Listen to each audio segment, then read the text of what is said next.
Bien. El documento que están viendo, ¿ya están viendo la presentación? Sí. Sí, profe. Sí, profe. Bien. El documento que están viendo es el famoso Programa Nacional de Educación para la Sexualidad y la Construcción de Ciudadanía. Son 3 módulos. Ese es el módulo 1, en el que se establece la dimensión de la sexualidad en la educación de nuestros niños, niñas, adolescentes y jóvenes. Bien. Es un programa que organiza un conjunto de elementos históricos, luego un conjunto de principios, ¿no? Unos conceptos, y desde ahí termina planteando unas regulaciones acerca de cómo construir esos programas para la educación sexual y la ciudadanía en Colombia, ¿no? Así que aquí hay un conjunto de saberes, ¿no? Aquí está la definición de educación para la sexualidad, la veremos, ¿no? Un conjunto de saberes de distintos órdenes que plantean unos ciertos discursos desde los cuales se desencadenan unos efectos de poder. Ya vimos eso en la sesión anterior respecto de la cuestión de la crítica y el problema de las relaciones entre el saber y el poder, unos discursos de verdad que generan unos efectos de poder, unas relaciones de poder que se sostienen sobre unos ciertos discursos que se asumen como verdaderos y que tienen por propósito producir un cierto modo de existencia, ¿no? Hacer que unos sujetos sean, unos sujetos existan, unas maneras de existencia. Así que aquí, por ejemplo, aparece dentro de este discurso elementos como identidad de género, ¿no? Como orientación, que señalan cómo funciona ese esquema. Pero veremos en el análisis que es esta subjetividad, esta manera de ser, la que termina teniendo mayor importancia, ¿no? En eso que se plantea como democracia sexual. Eso para tenernos al principio fundamental del análisis genealógico, en la que el trabajo de la ficción es siempre hacernos, por un lado, la historia de un acontecimiento en términos ficcionales, conectar eso, pero bajo el procedimiento metodológico siempre de hacer visibles los elementos de positividad histórica, ¿no? En este caso, esta positividad histórica, que es la aparición de estos módulos y el modo como terminan regulando esa educación en Colombia. Bien, y eso porque se conecta con el texto de Butler que vamos a analizar hoy. Entonces, lo que voy a hacer es ir leyendo algunos aspectos del texto de Género en Disputa en el capítulo 1, y luego de eso entrecruzar un análisis de justamente el discurso que acabamos de revisar para averiguar cómo funcionaría eso ahí y hasta dónde nos sirve la herramienta de Butler. Recuerden que en todos los casos pueden interrumpir esta exposición en cualquier momento. Bien. Entonces, aquí aparece la referencia, ¿no? Este es el título de esta presentación, trae ya la referencia del texto que estamos leyendo. Y en el título está la página donde está el fragmento que estamos leyendo, ¿no? Para mantenernos en lo que significa el respeto a la referencia. Bien. Entonces empieza Butler diciendo en la introducción, dijimos que íbamos a leer el primer capítulo, pero pues supongo yo que ustedes son personas muy juiciosas que también le llegó en la introducción. Butler propone una cierta referencia a la genealogía y el modo como ese método va a influir sobre su investigación. Cito: considerar que las categorías fundacionales del sexo, el género y el deseo son efectos de una formación específica del poder requiere una forma de cuestionamiento crítico que Foucault, reformulando a Nietzsche, denomina genealogía. La crítica genealógica se niega a buscar los orígenes del género, la verdad interna del deseo femenino, una identidad sexual verdadera que la represión ha mantenido enterrada. La genealogía indaga sobre los intereses políticos que hay que señalar como origen y causa, las categorías de identidad que, de hecho, son los efectos de instituciones, prácticas y razonamientos de origen diverso y difuso. La labor de este cuestionamiento es centrar y descentrar esas instituciones definitorias, el falocentrismo y la heterosexualidad obligatoria. Fin de cita. Bien, entonces veamos cómo plantea Butler su conexión con lo genealógico. Primero, Nietzsche termina siendo un poco el responsable de plantear la genealogía tal como la conocemos como método de investigación en estudios sociales o en investigaciones interdisciplinarias. La idea que Nietzsche tiene de genealogía es distinta a la de Foucault. No. ¿Sí? ¿Perdón? No, profe, se me tuvo la conexión, pensé que eras tú, pero no fui yo. Perdón. Okay. Entonces, Foucault reformula esa posición en Nietzsche y Butler utiliza algunos aspectos que también va a reformular de Foucault, etc., ¿no? Así que no se trata de la misma genealogía. En un texto bastante famoso, una conferencia llamada Nietzsche, la genealogía y la historia, Foucault muestra cómo el principal trabajo de Nietzsche es establecer la diferencia entre origen, ¿no?, y lo que podríamos traducir como emergencia, ¿no? No es lo mismo hablar del origen en el orden de la causa a decir la aparición histórica de determinado acontecimiento. En ese análisis que Foucault hace sobre Nietzsche, termina proponiendo, un poco más adelante, su propia manera de llevar a cabo ese elemento sobre las relaciones de poder, sus conexiones con el saber y la producción de unas formas de existencia. Pero fíjense que, en primer lugar, hay una cierta posición negativa, ¿no? Primero, en la genealogía que Butler conecta de Nietzsche a Foucault, ella, porque Foucault no lo hace, ¿no?, va a plantear una negación a buscar los orígenes del género. Eso se conecta de algún modo con el trabajo de Nietzsche y el trabajo de Foucault de maneras distintas, pero ella está acomodando, organizando su posición respecto de lo que va a hacer con lo genealógico. Esta categoría no la trabajó Foucault, ¿no? Él trabajó el problema de la sexualidad, ¿no?, el asunto del cuerpo, pero no esta relación de género. Dos, el problema de la verdad interna del deseo femenino. La cuestión de la verdad de sí mismo sí fue un asunto que trabajó Foucault. Y lo hizo en la revisión de las prácticas y técnicas que se utilizan para plantear la verdad, ¿no? Prácticas aletúrgicas, se dice eso en griego, y luego la manera como desde el cristianismo se pueden rastrear un conjunto de prácticas que tienen que ver con la confesión, ¿no?, de uno mismo, de la verdad sobre sí mismo, organizada, dirigida por un pastor. Leímos en El sujeto y el poder qué es eso, qué es el poder pastoral, y cómo en el poder pastoral la verdad sobre uno mismo hace parte de ese modo de gobierno. Pero fíjense que Butler está utilizando el problema de esa verdad ahora respecto del deseo femenino en una contraposición, le digo en el texto, con Freud y con el psicoanálisis clásico al respecto de la pregunta ¿qué desea una mujer?, ¿no? La pregunta por el deseo de una mujer termina siendo entonces una especie de enigma fundamental. Recuerdan que Freud se quedó callado frente a eso, no hubo una respuesta acerca de la tremenda anomalía de qué es eso que es el deseo femenino, ¿no? Y unas respuestas que tienen que ver con el deseo del falo, el problema de su carencia, etc. Más allá de eso, esta crítica genealógica se niega a suponer que hay una verdad interna al deseo femenino, ¿no? También se niega a suponer que hay una identidad sexual verdadera que la represión ha mantenido enterrada. Saben que Foucault inicialmente tenía una idea del poder en la que suponía, ¿no?, estamos a principios de los 70s, en que el poder sí era un ejercicio de represión. Luego se corrige, ¿no? Luego va a decir, él mismo lo dice, yo en algún momento supuse que la represión era una manera del poder y luego entendí que no, que el poder no es represor sino productor. Así que no hay una identidad sexual verdadera que se ha reprimido o que ha sido reprimida, y ese es un elemento fundamental de un modo de dominación, sino mejor una cierta producción de una identidad sexual que hace parte de unos cálculos estratégicos de unos ciertos modos de gobierno. La genealogía entonces positivamente, ya no negativamente, sino positivamente, indagaría sobre los intereses políticos, ¿no?, la relación de efectos de poder junto a discursos verdaderos, que habría que señalar como origen y causa de las categorías de identidad, que de hecho son los efectos de instituciones, prácticas y razonamientos de origen diverso y difuso. Uno podría pensar, por ejemplo aquí, que ciertos aspectos fundamentales de la historia, es algo que Nietzsche deja claro, son elementos de una reflexión profunda y compleja.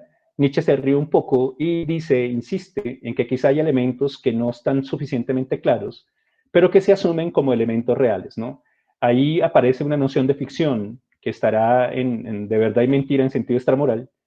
Es un texto que sería muy interesante de leer, que es el Nietzsche joven, que muestra cómo en el fondo la verdad es siempre una ficción que se ha configurado en términos históricos como verdadera. Ahora, hay muchos razonamientos de origen diverso y difuso que pueden incluir modalidades, comillas, científicas, unos ciertos saberes, ¿no?, unos ciertos saberes de resistencia, saberes excluidos. Pero siempre y en todos los casos, lo que entendemos que somos, en este caso en relación con el género, es que esa identidad es un efecto.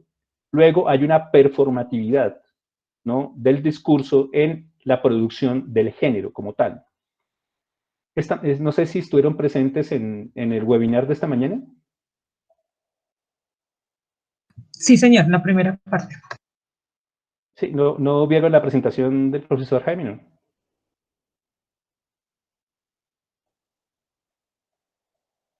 ¿No? No, yo alcancé a ver la tuya No, y no. una parte de la de Andrés. ¿La de quién? La del profe Andrés, una parte Ah, sí. ok, bueno, entonces...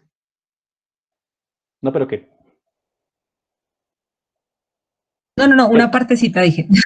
bien, listo. Entonces, por ejemplo, en ese discurso, este profesor insistió en una contradicción total con lo que estábamos planteando respecto del devenir mujer del hombre, que en efecto habría una esencia, ¿no? Un binarismo. Es como si cogiéramos el trabajo de Butler en este texto del 97 y dijéramos que nunca existió, pero bueno, esas cosas pasan, en las que supuestamente la identidad derivaría de unas formas de esencia, unas esencialidades respecto a lo que significa ser hombre y mujer, cuando lo que está diciendo Butler, utilizando los modos analíticos de la genealogía en Foucault, es que esa subjetividad, esa manera de existencia es justamente un efecto. Ahora, efecto de un conjunto de instituciones que hay que revisar en su positividad histórica, y un conjunto de prácticas que hay que analizar respecto de cómo articulan esas relaciones entre el saber y el poder y cómo hacen que los sujetos actúen de cierto modo. Ahora bien, la labor de este cuestionamiento es, uno, centrar y también descentrar, porque al fin y al cabo no hacemos un trabajo crítico para mantener la historia del mismo modo, sino para reconfigurar las verdades, para hacer visibles cómo ellas han sido construidas y cuáles son sus efectos, y desde ahí provocar unas posibilidades, esas instituciones definitorias, ¿no? El falogocentrismo y la heterosexualidad obligatoria. Bien. El falogocentrismo es una posición según la cual las producciones de conocimiento en Occidente están todo el tiempo organizados en el falo y el logos. Falo en el sentido de una apropiación masculina, blanca, europea, poseedora de propiedad privada, y logos en tanto que deja una cierta idea de razón, desvinculada, si quieren decirlo con Taylor, ¿no? Un logos que parecen no tener en cuenta las relaciones con lo afectivo intenso, etcétera, y que casi siempre terminan conectándose con la razón en el orden de lo masculino, mientras que se acusa a lo femenino de una cierta relación con lo afectivo intenso. Y la segunda, la heterosexualidad obligatoria, que es lo que el profesor esta mañana parecía no reconocer, y es el hecho de que la heterosexualidad no es una esencia, no estamos esencialmente constituidos así, sino que ella ha sido obligatoria porque unas instituciones, prácticas, elementos lo han configurado. Bien, al respecto de la relación entre genealogía, la conexión con Nietzsche y con Foucault, y el modo como empieza a ordenar el trabajo de Butler, ¿preguntas? Profe, el centrismo, del falogocentrismo, podría señalarse como imposición, ese centrismo, tal vez. Sí, digamos que hay unos esquemas de dominación de producción del saber, ¿no? Pero allá hay una especie de peligro de confundir eso con un marco ideológico que terminaría explicando totalmente la producción del conocimiento. Digamos que se trata de una relación compleja entre prácticas, discursos e instituciones, en las que el discurso verdadero está configurado por esa relación compleja entre el pensamiento, comillas, desde una perspectiva masculina, y dos, desde el hecho de que deja fuera una cierta afectividad que dañaría un modo de objetividad, etc., ¿no? Ustedes saben que en los análisis históricos que Butler propone y que otras feministas han hecho, se hace visible todo el tiempo cómo quienes están produciendo la verdad en un momento determinado en lo que se llamarían las ciencias, son justamente posiciones masculinas, blancas, europeas, que hablan un idioma súper reconocido, etc. Entonces, digamos que en ese caso, si yo soy un chamán brasileño que habla una lengua indígena que está a punto de desaparecer, pues las verdades que estamos planteando se chocarían con este elemento que le dicen que ese saber es un saber sometido, que no es un saber científico, que no cabe en la clasificación de conciencias, que no cabe en un grupo de investigación, etc. No sé si me expliqué. Sí, señor. Bien. Sobre todo con lo de conciencia, ya. Sí, la ironía vale, ¿no? Hay que creerle a Nietzsche que la mejor expresión de la verdad es la ironía. Bien, la introducción sigue, ¿no?, en ese mismo punto con el siguiente texto. Dice, cito, justamente porque femenino ya no parece ser una noción estable, su significado es tan problemático y vago como mujer. Y puesto que ambos términos adquieren sus significados problemáticos únicamente como conceptos relativos, es decir, relativos al hombre, relativos a lo masculino, esta búsqueda se basa en el género y en el análisis de las relaciones que sugiere. Además, que la teoría feminista deba determinar los asuntos de identidad primaria para seguir con la labor política no está tan claro. Entonces, ¿cómo pasó que en efecto la teoría feminista tenga que abrogarse la tarea de llevar a cabo la resolución de esa identidad como parte de su trabajo político? Ahora dice Butler que plantea el conjunto de preguntas problema de su investigación y, como saben, la genealogía tiene por efecto, dentro de su trabajo, generar relaciones de poder nuevas, ¿no? Hacer un trabajo crítico que tiene por objeto desencadenar nuevas posiciones políticas. Por eso es genealógico. Bien. Por el contrario, deberíamos preguntarnos, 1. ¿Qué alternativas políticas son consecuencia de una crítica radical de las categorías de identidad? ¿No? Entonces, revisamos la pregunta. ¿Cómo se realiza una crítica radical de una categoría de identidad? ¿No? Que sería el trabajo específicamente genealógico. ¿Qué es radical aquí? ¿No? Radical implica una inmanencia radical. ¿Qué significa eso? Que no se asumen posiciones metafísicas como las esencias, ¿no? Existiría una esencia que nos hace tener una cierta identidad o no, ¿no? La cuestión del binarismo de la que hablaba el profesor esta mañana es una cuestión extrañísima, pero bueno. Y al mismo tiempo que se niega a establecer trascendentales, es decir, que diría que la trascendentalidad de la razón, que ya no es metafísica, sino trascendental, entonces nos haría suponer que con una crítica racional será suficiente. No, es una crítica radical de orden inmanente, ¿no? Por esa razón, el feminismo de Butler también se llama feminismo lesbiano radical, ¿no? ¿Qué alternativas políticas son consecuencias, serían consecuencia de esa crítica, ¿no? Porque el trabajo genealógico implica siempre como consecuencia de su ejercicio unas consecuencias políticas. 2. ¿Qué nueva forma de política emerge cuando la identidad como terreno común ya no limita el discurso sobre las prácticas feministas? Un ejercicio genealógico es siempre situado y está interesado en unas luchas precisas. La lucha que Butler quiere proponer es la pregunta seria, ya lo vieron, sobre el problema de cuál es el sujeto del feminismo, para terminar concluyendo que las mujeres, comillas, no son ese sujeto, que ese discurso ha funcionado durante mucho tiempo y genera muchos problemas, y que al mismo tiempo es producto de unas relaciones de saber y de poder que podemos entender a través de la crítica genealógica.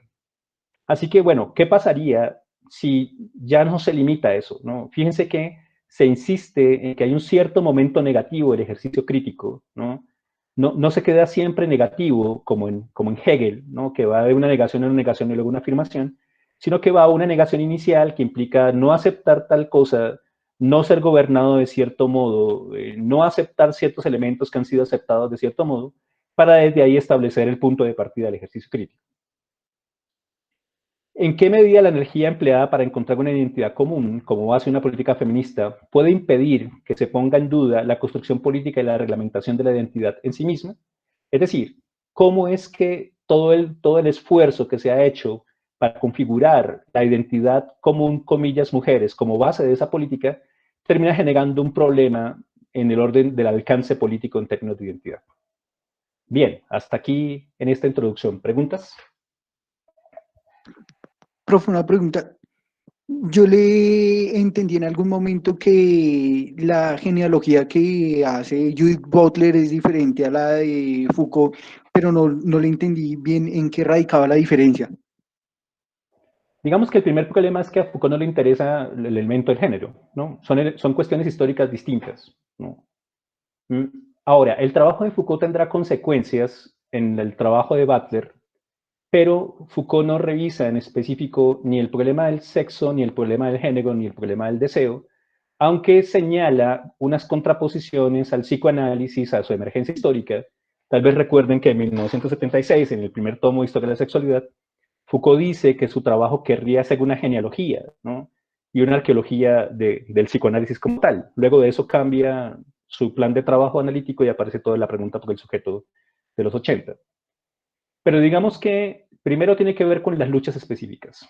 ¿no? Segundo, tiene que ver con una pregunta política que Butler está asumiendo como núcleo de su análisis. Es decir, mientras Foucault revisa unas problematizaciones que históricamente hablando aparecen y que se plantean unos sujetos y desde ahí desestabiliza ciertos elementos políticos, Butler tiene una lucha ya organizada. Hacer visible que el sujeto, comillas, mujeres, no funciona como sujeto común, dos, que ha sido producido por unos discursos y es efecto de una relación de poder, y tres, que termina limitando el alcance político de lo que significarían las luchas del feminismo. Así que Butler centra su trabajo genealógico ahí, al menos en este texto, ¿no? En esta investigación. Mientras el ejercicio de Foucault, a pesar de que lleva a cabo ciertos elementos, no cumple con esa tarea de manera tan radical. ¿Hasta ahí está claro o no? Sí, señor. Bien. ¿Alguna otra pregunta?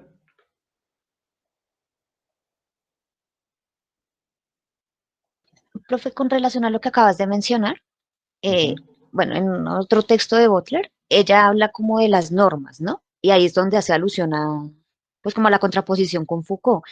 Y lo que dice es que Foucault en sus obras no diferencia el cuerpo ni el poder ejercido o recibido desde la visión masculina y femenina. Él simplemente habla del poder ejercido y del cuerpo en general. Y lo asocia con el tema de las normas reguladoras que para Butler materializan el sexo. Ahí puedo Sí, entender cómo está por ejemplo. diferencia genealógica. Sí, por ejemplo. Muy bien. Hay más cosas, ¿no? Todo eso, ya les he dicho muchas veces que una investigación sobre la subjetividad o sobre el sujeto político o la identidad, etcétera, más allá de cuál posición metodológica asume, implica un tremendo problema ontológico. Así que les he recomendado siempre que tengan muy clara la ontología a la que se están refiriendo cuando van a hacer su investigación y también cuando van a un cierto discurso, ¿no? En este caso, por ejemplo, lo que Foucault entiende por cuerpo es muy distinto de lo que va a entender Butler y otras feministas por cuerpo. Foucault tiene una posición sobre el cuerpo muy clara, que en algún momento funciona como herramienta, como punto de partida para unas luchas, y luego de eso termina un poco dejándolo como disuelto en el problema de lo que implica sus análisis posteriores acerca de la producción de la verdad sobre uno mismo, etc. Pero digamos que Foucault queda como un poco cerrado en esa cuestión de la noción del cuerpo, porque hace unas definiciones demasiado generales y la especificidad hace falta, ¿no? Hace falta llenar eso de una cierta especificidad. Hay un texto que publiqué en la revista Esfera, que es la revista de la maestría, como saben, y ustedes también pueden publicar ahí, que se llama así, Las nociones de cuerpo en Foucault y en Deleuze, y en el vocabulario de nociones espaciales, que es un texto que pueden conseguir gratuitamente en la biblioteca de Claxo, porque lo publicó el doctorado con Claxo, aparece un apartado de la noción de cuerpo en Foucault completo, si están interesados en revisar eso. Pero llevar a cabo una investigación sobre cuerpo implica tener clara una ontología muy compleja, ¿no? Muy compleja. Hay que tener muy claro eso porque hay muchas posiciones y no todas son idénticas. Bien, entonces en la introducción, la misma Judith nos muestra la síntesis de lo que va a ser el capítulo 1 y el conjunto de preguntas a las que se va a enfrentar, ¿no? Eso es una introducción. Lo último que se escribe, porque es la manera como se presenta la investigación que se realizó. El capítulo 1, sujetos de deseo, sexo y género, lo recuerdan, replantea la disposición de las mujeres, comillas, como sujetos del feminismo y la diferenciación entre sujeto y género. La heterosexualidad obligatoria y el falogocentrismo se entienden como regímenes de poder discurso, ¿no? O sea, un régimen de verdad y sus efectos de poder, diría Foucault, que habitualmente contestan de manera distinta a las grandes preguntas del discurso del género. Pregunta, ¿cómo se construye el lenguaje de las categorías del sexo? Pregunta retórica, ¿se opone lo femenino a la representación dentro del lenguaje? Pregunta retórica número 2, ¿se considera que el lenguaje es falogocéntrico? Ella muestra su genealogía y dice, la pregunta es de Lucy Irigaray. Pregunta retórica 3. ¿Es el femenino el único sexo representado dentro de un lenguaje que agrupa lo femenino y lo sexual? El razonamiento de Monique Wittig, ¿no? Recuerden la gran crítica contra el psicoanálisis que está aquí. Bien. Nueva pregunta problema. ¿Dónde y cómo confluyen la heterosexualidad obligatoria y el falococentrismo? Un trabajo histórico que dé cuenta de eso. ¿Dónde están los puntos de ruptura entre ellos? ¿Cómo crea el lenguaje en sí la construcción ficticia de sexo que sostiene estos diversos regímenes de poder? Dentro del lenguaje de la aparente heterosexualidad, pregunta, ¿qué tipos de continuidades existen supuestamente entre sexo, género y deseo? ¿Están diferenciados estos términos? ¿Qué tipos de prácticas culturales crean discontinuidad subversiva y disonancia entre sexo, género y deseo y cuestionan sus relaciones? Fíjense cómo se organiza un conjunto de preguntas, problemas que van a organizar la investigación, desencadenar la investigación. Y esto solamente en la primera parte, ¿no? Recuerden que esto es solamente la primera parte del trabajo, ¿no? Bien. Ahora, las preguntas retóricas están planteadas aquí para hacer visibles unas posiciones, ¿no?, que van a tomarse como herramienta para poder llevar a cabo una cierta posición, una cierta declaración política, ¿no?, de parte de Butler. Es decir, Irigaray y Wittig plantearon esos elementos, pero Butler va a utilizarlos como herramientas para establecer su posición. Los demás elementos son de carácter histórico, ¿no? Hacer el análisis histórico. El papel del lenguaje cobra la máxima expresión aquí, porque como recuerdan, la noción de performatividad que Butler está proponiendo, va a ser el centro de su análisis, implica una cierta relación con el lenguaje en el que el problema son los efectos del poder sobre unos cuerpos que ahora terminan marcados en unas ciertas identidades de cierto modo. Así que este primer momento implica un tremendo problema ontológico que tiene que ver con la distinción entre un sujeto, que sería el sujeto propiamente dicho en el orden ontológico de manera general, y un sujeto de ciertos discursos como el jurídico, ¿no?, en el que desde ese lenguaje se produce una forma de existencia. Pero digamos que siempre en todos los casos la genealogía puede ocuparse de trabajos, de problemas relacionados con el lenguaje, solo que no lo hace del mismo modo como lo hace la hermenéutica o como lo hacen otras posiciones metodológicas. ¿Y por qué el lenguaje tiene tantísima importancia en una investigación sobre la subjetividad o la identidad? Bueno, porque es un tremendo problema ontológico. La subjetividad, la identidad, el sujeto político implica un tremendo problema de ontología. Y casi siempre los problemas ontológicos se expresan, se revelan, se hacen patentes justamente en una cierta visión del lenguaje. Algo así como esto. Dime qué idea de sujeto tienes en términos ontológicos y te diré cuál es el lugar del lenguaje en la producción, construcción, constitución, diseño, todas son distintas, de ese sujeto, de esa subjetividad. Hasta ahí, ¿preguntas?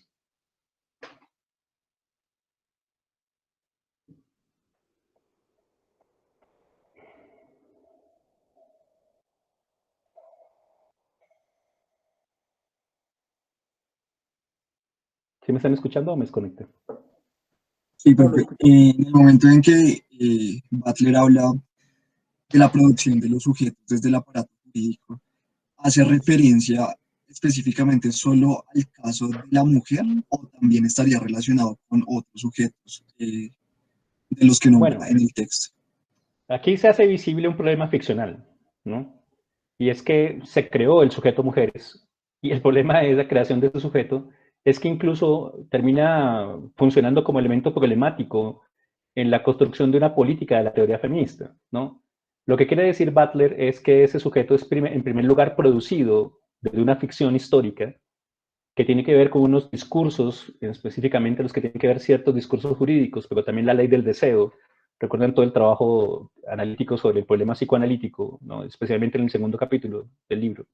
Pero digamos que en la mitad de la ecuación está siempre el hecho de que las mujeres comillas, terminaron siendo un problema en el orden de la representación de las políticas de las teorías feministas. ¿Qué hace Butler? Mostrar el carácter ficticio de esa construcción. Que sea ficcional no significa que no funcione, al contrario, ¿no? Recuerden, el problema con la verdad, con la ficción es que es una verdad, con la verdad es que es una ficción que funciona, ¿no? No hay verdad absoluta, pero las disponibles terminan funcionando y generando algunos efectos. ¿Cuál es el análisis? Mostrar cómo la configuración de las mujeres, comillas, como sujeto de esos debates, de esos problemas, terminaron dejando afuera el alcance político del trabajo de las teorías feministas. Cuando se hace visible eso, entonces ahora sí se muestra un montón de posibilidades, ¿no? Un conjunto de posibilidades otras en las que otros sujetos podrían generar nuevas posibilidades.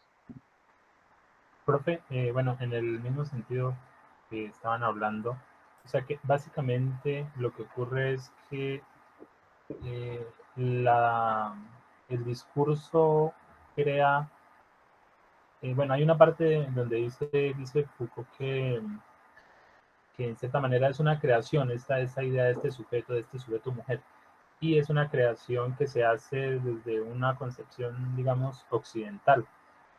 cuando las mujeres tratan de explicar, o cuando las teorías feministas tratan de explicar, no logran salirse de este mismo marco conceptual, y para enunciarlo pues utilizan toda una historia filosófica y sociológica.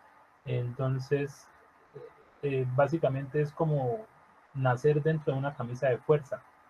Cuando trata de romper esa camisa de fuerza, y bueno, yo estaba hablando con una amiga trans, ella dice que llega un punto en que en realidad ya no se habla de feminismo, sino se habla de muchos feminismos, y que por eso incluso una parte del movimiento feminista no está de acuerdo con Butler, porque considera que como que se pasa una línea y se pierde la posibilidad de hablar de un sujeto mujer cuando se habla de la posibilidad de unos géneros ya muy amplios. Sí, bueno, primero una corrección, ¿no? Foucault no analiza la categoría mujer, ¿no? Usted señala eso tal vez porque hizo una edición ahí sobre Butler. El único lugar donde Foucault hace visible la configuración de algún modelo femenino es en el problema de la mujer histérica en Historia de la Sexualidad 1, ¿no? Que es un libro distinto, que tiene unas posiciones diferentes a lo que ocurrirá en los 80, ¿no? Las últimas posiciones de la relación entre subjetividad y verdad en los 80. En el 76 la categoría central todavía sigue siendo la categoría biopolítica. Ahora, Foucault muestra cómo se produce desde unos ciertos saberes y unas prácticas institucionales unos sujetos específicos en un dispositivo, que es el dispositivo de sexualidad, ¿no? Está el niño que necesita ser intervenido y regulado y normalizado. Está aquellos que van a ser llamados los degenerados, es decir, los que terminan estando o enfermos o tienen problemas de orden moral respecto de su propia identidad o su propia búsqueda sexual. Y dentro de esos está la mujer histérica, ¿no?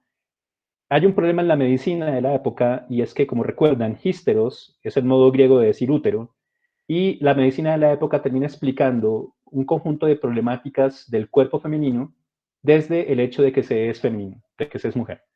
Foucault muestra cómo se organizan esos elementos. Eso tendrá unas repercusiones después en la noción de histeria que pasará a la medicina y a la psiquiatría y al psicoanálisis, pero digamos que ese es el único lugar en el que Foucault se ocupa específicamente de ese sujeto que se produjo ahí. Después ya no lo hace. Mientras que Butler está analizando cómo es que se generó un debate acerca de si el sujeto de representación, porque hay un problema político ahí, ella muestra la doble condición ontológica y política de la representación, es en efecto un asunto que realmente existe o si ha sido configurado por unos efectos de poder que tienen unos ciertos intereses políticos. En el fondo, Butler está atacando no solamente la idea de mujer, sino la idea de género, ¿no? Claro, si hacemos una pregunta, problema retórica de carácter sino que sirva como objeto para plantear algunos debates en lo cotidiano, como decía el profesor esta mañana, que todavía estoy muy sorprendido por eso. Insistía en que lo cotidiano, si yo lanzo la pregunta, ¿es necesario tener un género para ser humano o para tener representación política? La respuesta a esa pregunta será sí, pero Butler va a decir que el género es una producción histórica y que podemos ser otra cosa. No necesitamos el género como punto de partida, y mucho menos una marca acerca de la verdad absoluta interna sobre nuestro deseo, o lo que significaría una cierta identidad, ¿no? Una cierta determinación, como veremos en el texto ahora, acerca de unas orientaciones, de una sexualidad en términos de una cierta identificación de objeto. Digamos que más allá de eso, ¿qué pasa cuando nos hacemos preguntas impensables como ¿es posible una sociedad sin capitalismo? ¿Es posible una sociedad sin propiedad privada? ¿Es posible una sociedad que no encierre? ¿Es posible una sociedad, unos modos de vida que no estén marcados por el género como aspecto central de su identidad? Foucault ya había mostrado un poco en sus ironías que en su pregunta por la sexualidad y la emergencia histórica de ese concepto en el siglo XIX, que un día nos íbamos a sorprender por qué le dimos tantísima importancia a esa cuestión, ¿no? Quizá Butler lleve eso más lejos para decir que en algún momento la noción de género terminó convirtiéndose en una posibilidad que parecía tener algunos alcances políticos, pero que al final termina siendo también un efecto de poder de unos marcos institucionales. Por eso Butler tiene una posición de género, una posición feminista que es posgénero, ¿no? Y hará afirmaciones muy duras, ¿no? Dirá, por ejemplo, que ni la mujer ni el travesti son mujeres, ¿no? Ahí hay un debate fuerte sobre la performatividad y la posibilidad de la subjetividad como performatividad. No sé si me expliqué, Alejandro. Sí, sí, señor, exactamente eso que dijo al final es lo que oí, que eso es decir que la mujer no es mujer, eso como que ha generado mucho debate. Sí, claro, porque hay un feminismo de género, ¿no? Hay un feminismo que sigue sosteniendo que el género es la máxima expresión, ¿no? Yo mismo he pasado por esos debates, esas deliberaciones. Bueno, primero pues porque al parecer un macho como yo que usa corbata y que es filósofo, etcétera, no podría decir absolutamente nada sobre un pensamiento feminista, supuestamente. No, eso fue una confrontación muy seria. Yo iba a hacer una conferencia en un encuentro en Claxo sobre feminismos latinoamericanos y cuando salí a hacer mi exposición, pues un grupo de militantes feministas atacó mi posición, tal cosa. En fin, bueno, pero más allá de eso, el problema es que hay un momento en el que se cree, de entrada, que si hay un ejercicio de feminismos, de algún modo necesariamente debe haber mujeres, comillas, en la mitad del paseo. Esa construcción de género es justamente la que Butler quiere atacar para decir que las posibilidades performativas son muchas más. Pero hay resistencias muy fuertes porque hay feminismos que siguen insistiendo en que la clave de las posibilidades de la política están justamente en esa noción. Pero como todos recordamos, la noción de género está siendo ya utilizada por elementos del capitalismo hace mucho rato y en fin.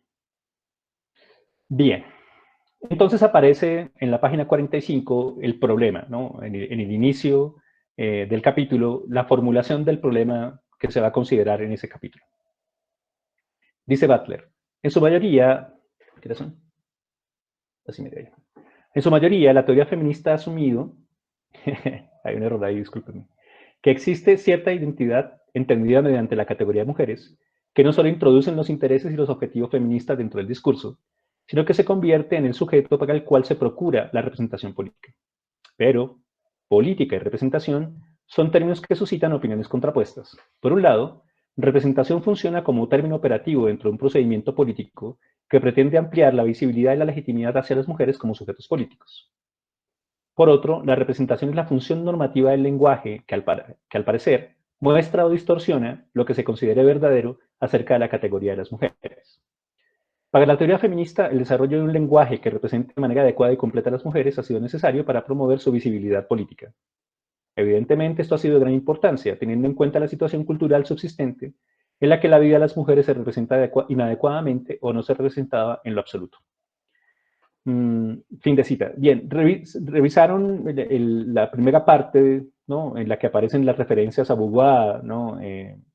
A Irigaray, en las que queda claro que lo que llamamos femenino y lo que llamamos mujer es el aspecto problemático de una perspectiva falogocéntrica en la que solamente lo masculino y lo racional termina siendo conectado como verdadero o a lo que se le entrega visibilidad. Primera pregunta. ¿No hay representación? Entonces, ¿es necesario generar representación? Respuesta histórica, sí. Problema histórico, la representación terminó organizándose como una representación exactamente idéntica a lo que el falococentrismo había configurado. Representación inadecuada. Pregunta, ¿es posible organizar una representación adecuada de lo femenino de las mujeres? ¿No?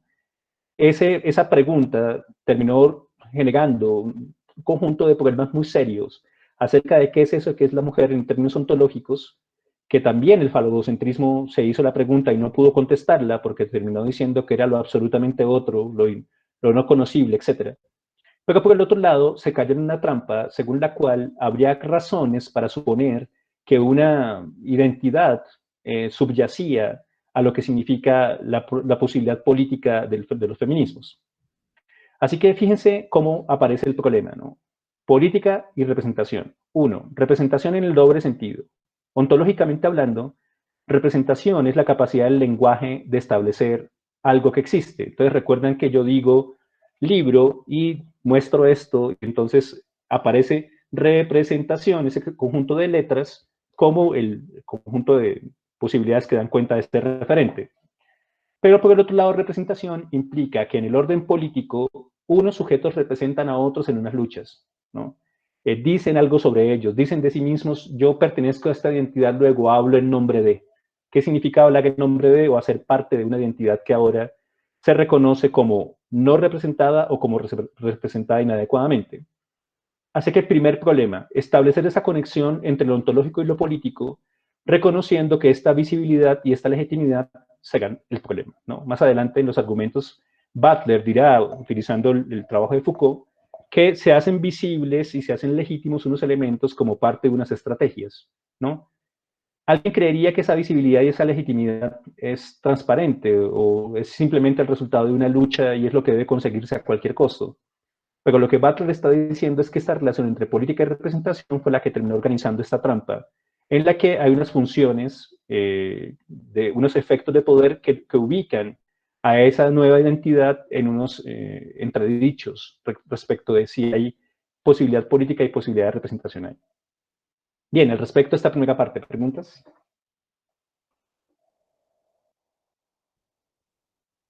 Profe, ¿cómo se podría relacionar esa representación con lo ficcional?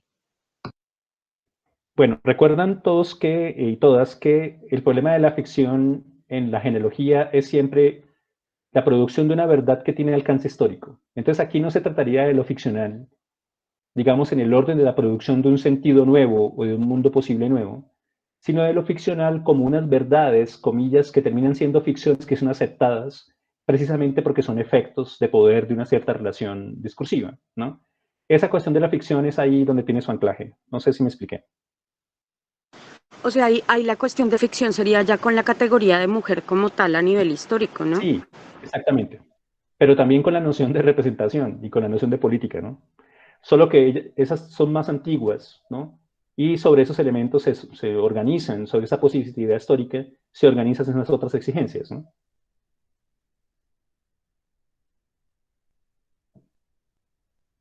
¿Me expliqué o no? Sí, señor. Por ejemplo, recuerdan que una de las grandes luchas en Europa y en Estados Unidos, y luego tuvo consecuencias en América Latina y en África, fue el problema del voto. ¿Mm? Entonces, en Colombia, por ejemplo, sabemos que el primer ejercicio de votación de las mujeres fue un plebiscito que se inventó precisamente la esposa del presidente de la época para aprovecharse políticamente de eso.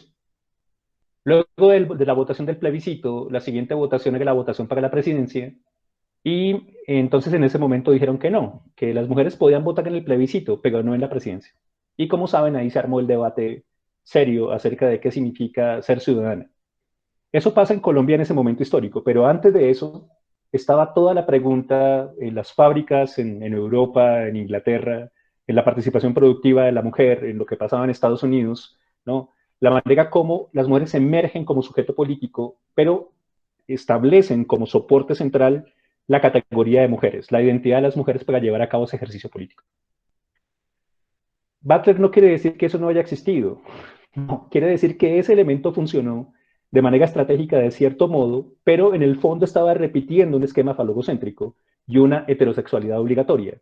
¿Qué pasa cuando esos elementos del lenguaje y de las relaciones con lo político ya no caben?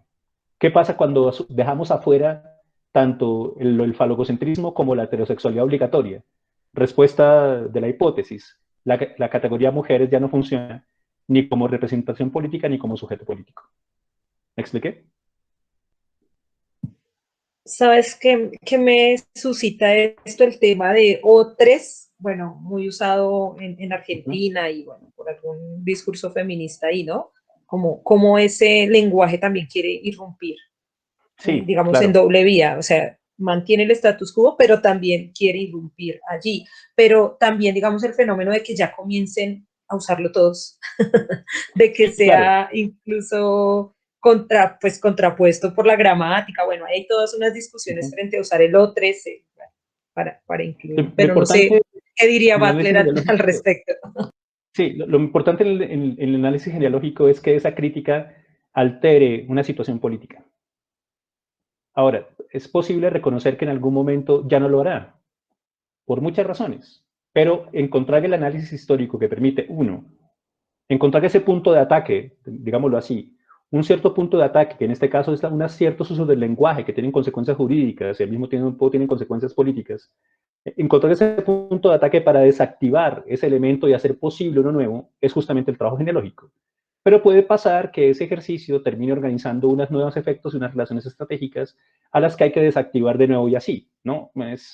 Se trata de que el análisis crítico siempre debe permanecer, pero en una muy buena indicación sobre el problema de la ficción, el trabajo aquí es revisar constantemente cómo en los discursos, en las prácticas discursivas, dirá Foucault, a esos discursos se articulan unas prácticas no discursivas que implican unos efectos de poder en instituciones, en formas de producción económica y especialmente en formas de existencia, ¿no?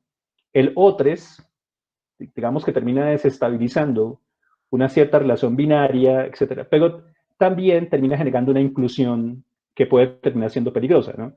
Más allá de eso, el problema es cuáles son los efectos de poder de un cierto discurso, de un cierto lenguaje.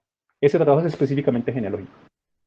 Profe, y ahí digamos la cuestión de que de los transgénero con la cuestión de que puedan generar su proceso de documentación frente al el cambio de nombre, el cambio de género en la cédula, eso ahí ya se vería, digamos, como un hito genealógico. Sí, pero el problema no es otro que cuál es el lugar de eso en la investigación que estamos planteando, ¿no? Porque recuerden que la genealogía siempre es un método específico, es decir, que se ocupa de prácticas específicas. Entonces podemos mostrar, por ejemplo, que apareció una mujer trans policía, ¿lo recuerdan? Sí, señor. Bien, pregunta genealógica. ¿Qué efectos de poder tendrá eso al interior de las instituciones y al interior de la relación entre policías y mujeres? O entre policías e identidad sexual. Pues bueno, esa es una muy buena pregunta. Inicialmente se supondría que hay una especie de, ¿cómo decirlo?, de ambiente favorable de respeto de la expresión, pues pareciera. Pero en el fondo, lo que habría que analizar es hacer una investigación que permita entender cuáles son los efectos de ese elemento, de esa aparición en una institución, ¿no? Cómo la mueven, qué posibilidades nuevas se establecen.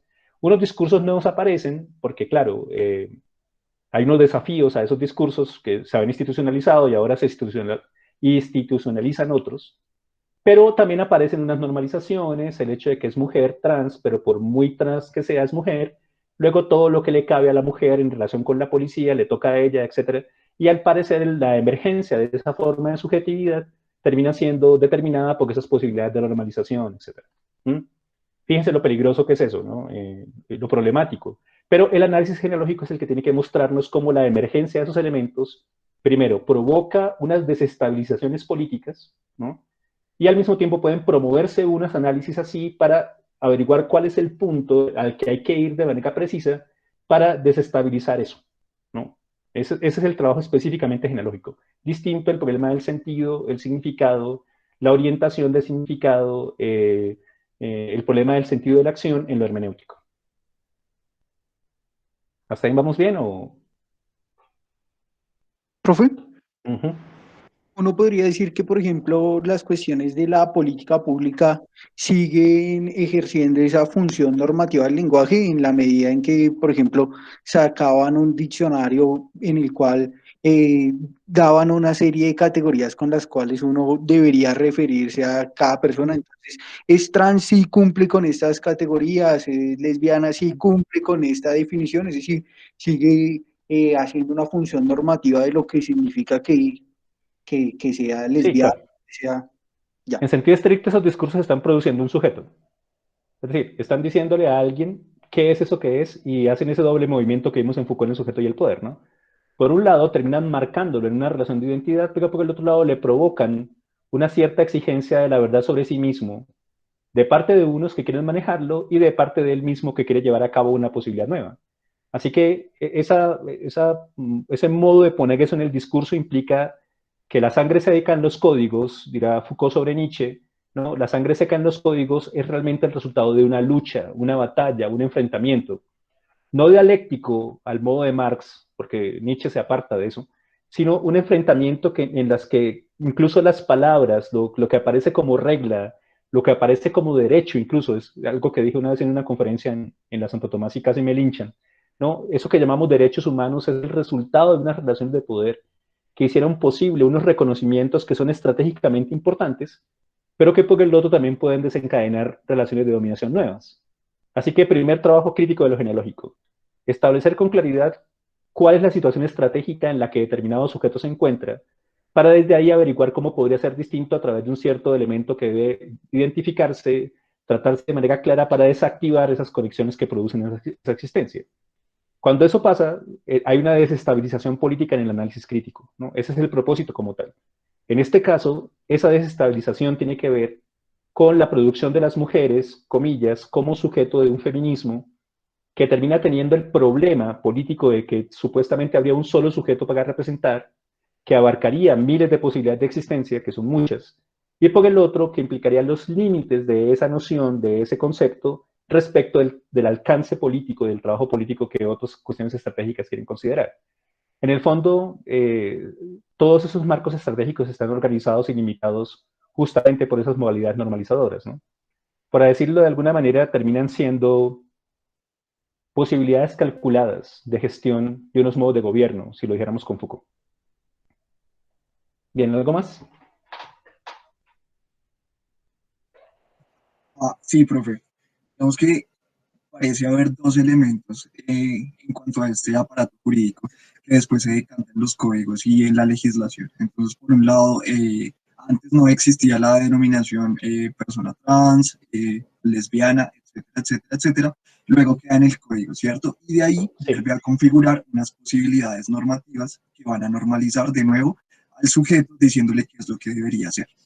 Sí. Butler tiene una afirmación en la que dice que el aparato jurídico produce los sujetos que luego va a representar. Entonces se vuelve al problema de la representación. Pero entonces, ¿cuál sería el papel de la legislación como tal en este proceso de la configuración de los sujetos? Si solamente sintetiza esos elementos históricos o tiene alguna función extra en este caso.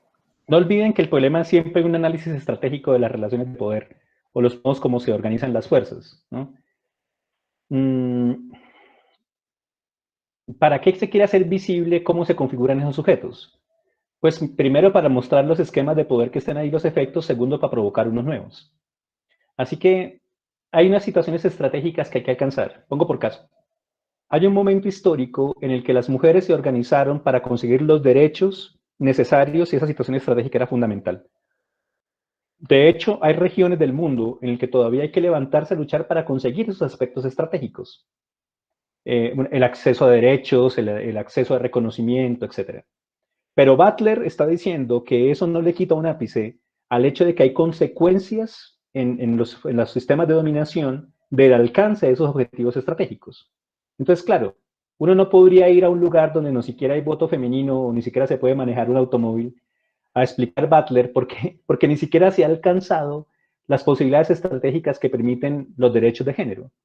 Tarea de la lucha, conseguir eso, el reconocimiento de los derechos de género.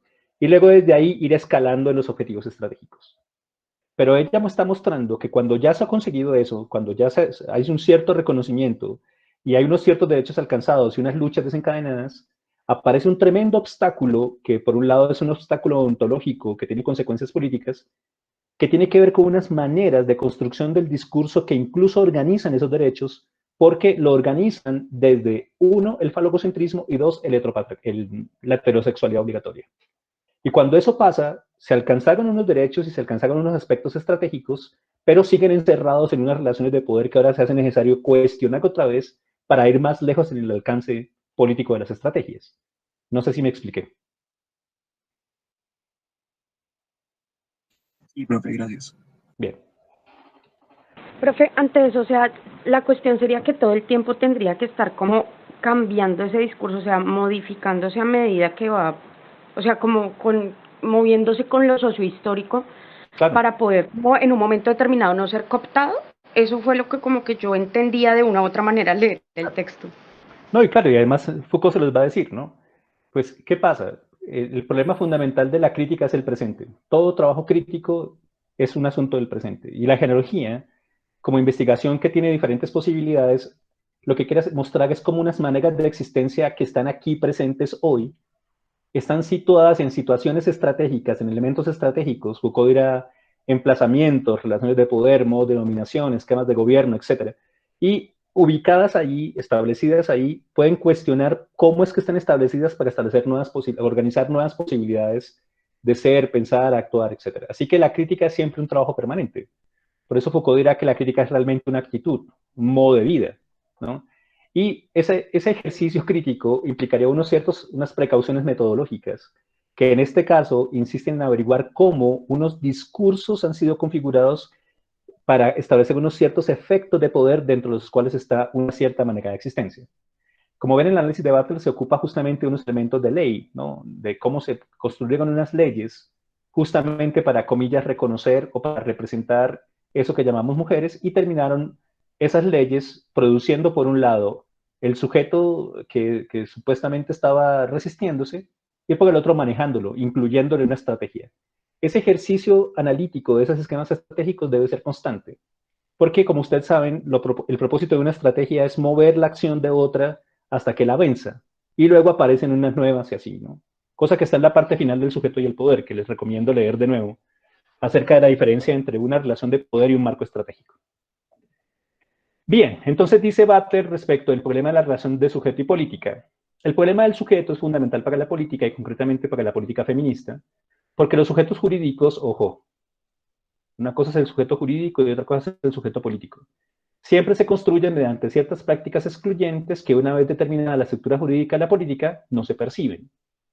En definitiva, la construcción política del sujeto se realiza con algunos objetivos legitimadores y excluyentes, ojo, y estas operaciones políticas se esconden y naturalizan mediante un análisis político en el que se basan las estructuras jurídicas. El poder jurídico produce irremediablemente lo que afirma solo representar. Así que la representación no sería la tremenda afirmación de unas posibilidades de existencia, sino la captura de unas posibilidades de ser desde la representación que ese discurso quiere representar. Así, la política debe preocuparse por esta doble función del poder, la jurídica y la reproductiva. De hecho, la ley produce y posteriormente esconde la noción de un sujeto anterior a la ley, ¿no? Es muy interesante ver esto en Kafka, ¿no? En el texto sobre la ley, ante la ley, perdón, para apelar a esta formación discursiva como una premisa fundacional naturalizada que posteriormente legitima la hegemonía reguladora de esa misma ley. Entonces, uno pensaría esto de un cierto modo. Fin de cita, perdón. Un sujeto llamado mujeres lanza unas luchas que terminan haciéndola reconocer y que permiten una representación política, desde las cuales está dentro de sus alcances estratégicos la formulación de unas leyes, y esas leyes ahora garantizarían el acceso a derechos a libertades. Butler va a decir, sí, pero debemos reconocer que en ese esquema de producción de ley y de reconocimientos, también está inmerso unas formas de dominación que toman esa misma ley para, uno, producir esos sujetos que luego van a regular y garantizar la regulación de esos sujetos a través de la ley que dice ahora reconocer. Fíjense que el problema ya no es, soy un ser racional trascendental, una persona, luego tengo derechos colombiano y la Constitución dice tal cosa, sino mejor, esos discursos son una situación estratégica en la que unas luchas pusieron unas reglas y que ahora pueden usarse por otras de otra manera para conseguir otros efectos de poder. Ese evento constante, ese ejercicio constante de implica analizar los límites, los alcances de las posibilidades estratégicas para averiguar cuáles son las otras, cuáles serían las que buscaríamos o cuáles podrían ser unas nuevas. Respecto a esta relación sujeto, política y ley, ¿preguntas? No, señor, me parece como, a ver si estoy como entendiendo. Definitivamente el aparato jurídico es falogocéntrico. Es decir, se me viene a la... Al menos en lo que tiene. O sea, sí, uno Sí, podría decir sí, combate, sí, pero especialmente en lo que implica ese reconocimiento de las mujeres como sujetos de representación. claro. O sea, cuando dicen todos somos iguales ante la ley, pero viene, por ejemplo, el tema del aborto. Ah, bueno. Ah, bueno. Es otra cosa. Ajá. Sí, exactamente, justamente eso es lo que vamos a ver ahora en el discurso que aparece en el Programa Nacional de Educación Sexual para la Ciudadanía, ¿no? Sí, que empieza acá. Bien, justamente eso. Muy bien. ¿Algo más?